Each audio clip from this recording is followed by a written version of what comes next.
All right, let's get right into it. Today, we're unpacking the incredible and true story of France's very last trial by combat. Okay, let's set the scene.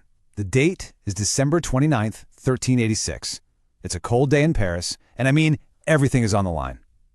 Just picture it.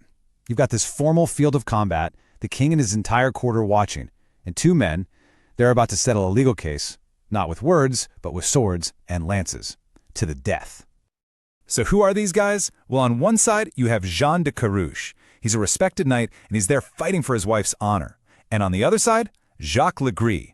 He's a favored squire, and he's literally fighting for his life. Their fates, they're not going to be decided in some stuffy courtroom. Nope, this is going to be settled with brutal, state-sanctioned violence. But here's the thing. The most brutal part of this whole deal, it wasn't even for the men fighting. The stakes were absolutely, unbelievably high for the woman at the center of it all, Marguerite de Carrouges. Think about this. If her husband loses the duel, it's seen as a sign from God that she lied. And her punishment? To be burned at the stake. Just wow. So, you got to be asking, how in the world did it get to this point? A literal life-or-death struggle in front of the King of France. Well, let's rewind a bit and look at the backstory to see how this whole insane conflict even started.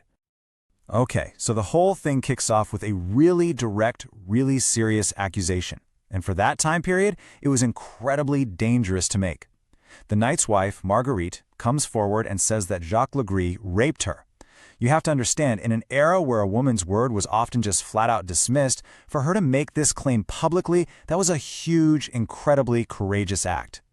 So at first, they tried to do things by the book. They went through the normal legal system. Marguerite makes her accusation, and her husband, John, takes the case to the local bigwig, Count Pierre d'Alençon.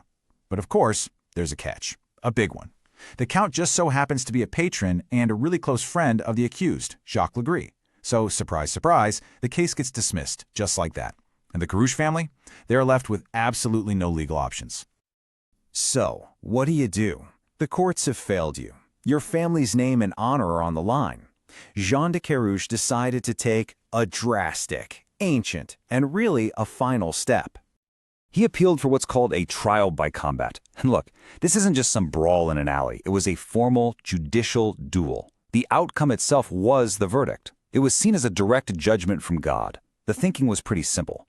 God wouldn't let the guilty guy win, so whoever wins is innocent. And the loser? Well, he's not just dead, he's proven guilty. You can see how this all escalated, right? First, they're blocked by this biased local court. So Carrouges does something incredibly gutsy.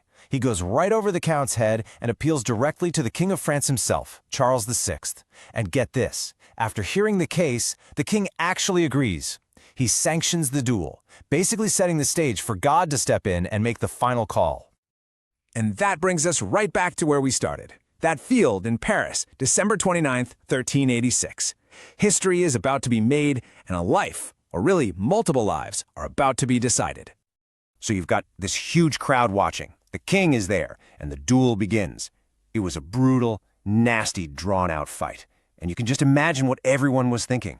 Whose side is God on? Is he going to favor the knight fighting for his wife, or the well-connected squire trying to save his own skin? And in the end, Jean de Carrouges won. He killed Jacques Le Gris right there on the field. So, according to the laws of the time, that was it. That was God's judgment.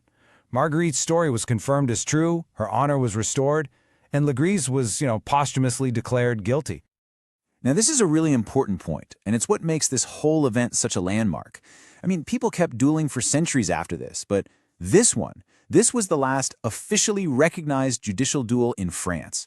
The later duels, those were about personal honor, settling a personal insult or something about social standing. They weren't actual legal trials to decide if someone was guilty or innocent.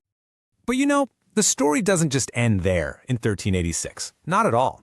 It immediately became this huge cultural legend in France. And what's really interesting is that even with the quote-unquote divine verdict, historians still debate whether Le Gris was actually guilty or innocent. It's just such a powerful story about truth, justice, and belief, which is exactly why it's been adapted over and over again, right up to the recent Ridley Scott movie. So when you boil it all down, the story of the Last Duel is way more than just some weird medieval thing. It's a really powerful case that makes you ask a question that's just as relevant today as it was then. When the official systems of justice fail you, or when they seem totally biased, what's left for people who are just trying to fight for the truth? It's a heavy question, and it's one that definitely echoes way beyond 14th century France.